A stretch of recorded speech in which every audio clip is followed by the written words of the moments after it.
नमस्कार दोस्तों, स्वागत है आप सभी का। लास्ट वीडियो में हमने समेबिलिटी इन नॉर्म्ड लीनियर स्पेस टॉपिक डिस्कस किया था।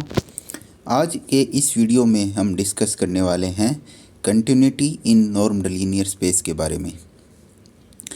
तो वीडियो शुरू करने से पहले अगर आपने हमारे चैनल को सब्सक्राइब नहीं किया है तो चैनल को सब्सक्राइब कर लीजिए और बेल आइकन को प्रेस कर दीजिए ताकि जब भी हमारी कोई नई वीडियो आए तो उसकी नोटिफिकेशन सबसे पहले आप तक पहुंच जाए।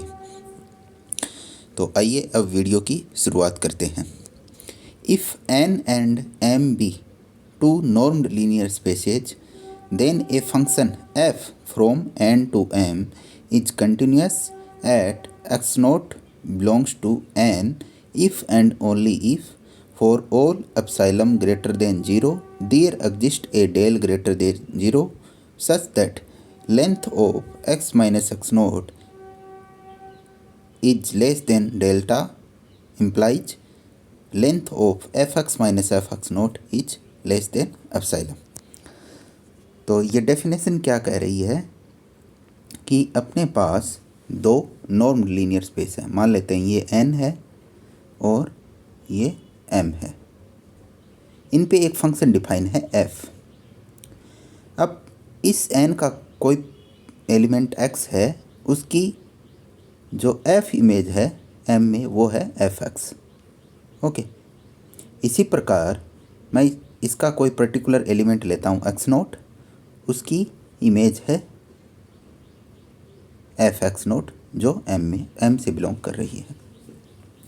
अब ये कह रहा है कि n और m दो नॉर्म्ड लीनियर स्पेस हैं और उन पे एक फंक्शन f डिफाइन है। तो ये फंक्शन f है वो इस पॉइंट x नोट पे कंटिन्यूस होगा। कब? For all epsilon greater than 0 there exist a del greater than 0। यानी अगर हम कोई एप्सिलॉन ग्रेटर देन 0 लें तो उसके लिए कोई डेल ग्रेटर देन 0 एग्जिस्ट करेगा, ताकि जो इन दोनों के बीच की डिफरेंस की लेंथ है, यानी इन दोनों के बीच की लेंथ है, वो अगर डेल से छोटी आई तो इसका मतलब जो इनकी इमेज है m में, उनके बीच की लेंथ है वो एप्सिलॉन से छोटी आनी चाहिए। उस केस में जो फंक्शन f है वो इस पॉइंट x नोट पे क्या होगा? कंटिन्यूस होगा। ओके, अब ये तो था किसी पर्टिकुलर पॉइंट पे कंटिन्यूटी। अगर हम कहें कि जो फंक्शन f है वो इस नॉर्म्ड लीनियर स्पेस n पे कंटिन्यूस है, तो इसका मतलब क्या हुआ कि वो इसके प्रत्येक पॉइंट पे कंटिन्यूस होगा। तो अगर हम कहें कि फंक्शन f है वो n पे कंटिन्यूस है, तो ये कब होगा? If and only if f is continuous at each point of n। अगर f है वो n के प्रत्येक पॉइंट पे कंटिन्यूस हुआ तो इसका मतलब क्या हो गया कि f है वो n पे कंटिन्यूस है। अब अगर इसको हम सीक्वेंस की फॉर्म में समझे तो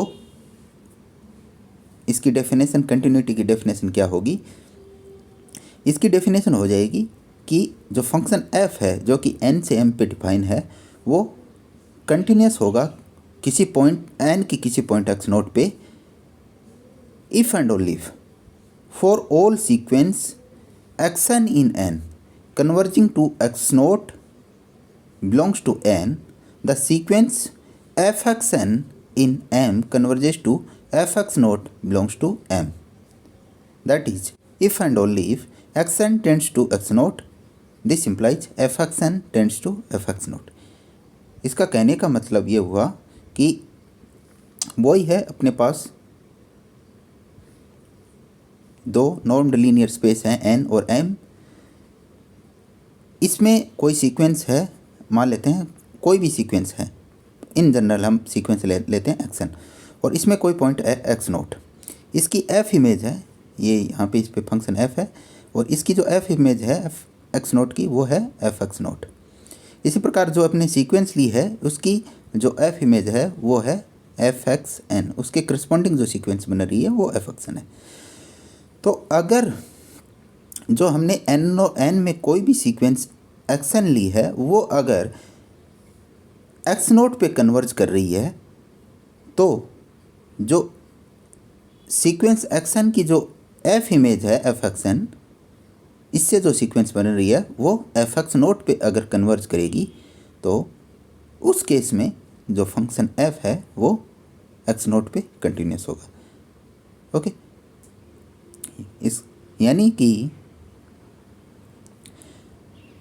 एन में अगर कोई भी सीक्वेंस है वो एक्स नोट पे कन्वर्ज करेगी तो उसकी जो सीक्वेंस की एफ इमेज है एफ एक्सन और उससे जो सीक्वेंस बन रही है वो एफ एक्स नोट पे कन्वर्ज अगर कर रही है तो उस केस में क्या है, वो फंक्शन एफ है वो कंटिन्यूस है।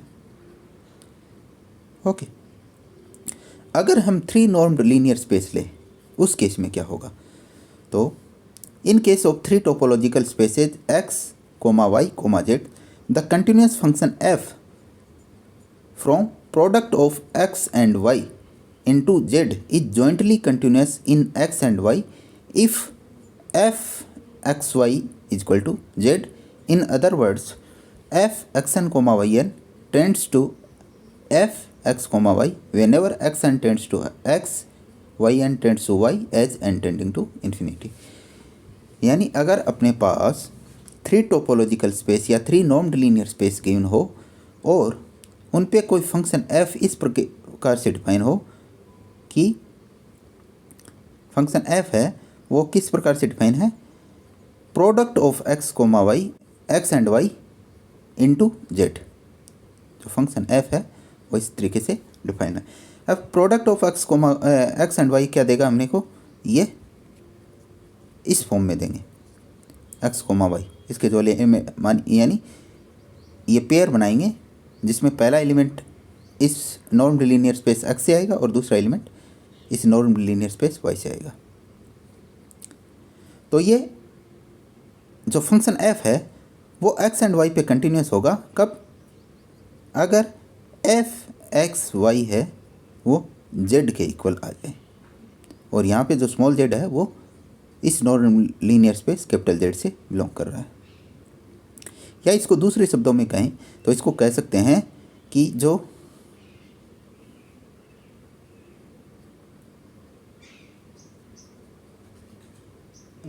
इसको ऐसे ले सकते हैं, ये x है, ये y है, ये z है और इन दोनों का प्रोडक्ट है और जो फंक्शन है वो इस तरीके से डिफाइन है। अब इसका एलिमेंट x, इसका एलिमेंट y, इसका एलिमेंट z, या फिर इस ऐसे कह सकते हैं कि इनके जो z है वो एफ एक्स वाई के इक्वल है। इसी प्रकार इसका कोई पर्टिकुलर एलिमेंट x नोट, इसका कोई पर्टिकुलर एलिमेंट y नोट और इसकी जो इन दोनों के प्रोडक्ट की जो इमेज आएगी वो मान लेते हैं f x naught y naught है। ठीक है, तो अब इसमें कोई हम एलिमेंट ले लेते हैं xn, इसी प्रकार yn और इन दोनों की जो प्रोडक्ट की इमेज है वो ले लेते हैं f xn comma yn। Okay, तो अगर इन दोनों के प्रोडक्ट की जो इमेज है वो एफ एक्स वाई की ओर टेंड कर रही है, कब, जब ये xn x की ओर टेंड करेगा और yn y की ओर टेंड करेगा, जब n इन्फिनिटी की ओर जाएगा। ठीक है, उस केस में जो फंक्शन f है वो कंटिन्यूस होगा। तो अपने को ये सेकंड वाली डेफिनेशन याद रखने से बेटर है जो पहले वाली डेफिनेशन याद रखें कि अगर 3 टोपोलॉजिकल स्पेस हैं और कोई फंक्शन f है जो पहले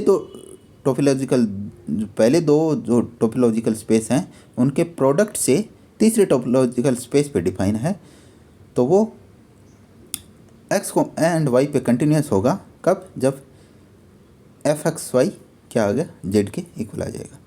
तो उस केस में ये फंक्शन f है वो कंटिन्यूस होगा। ठीक है, तो आज की इस वीडियो में हमने डिस्कस किया कंटिन्यूटी इन नॉर्म्ड लीनियर स्पेस के बारे में। तो अगर आपको ये वीडियो पसंद आए तो वीडियो को लाइक कीजिए और इसको शेयर कीजिएगा। धन्यवाद।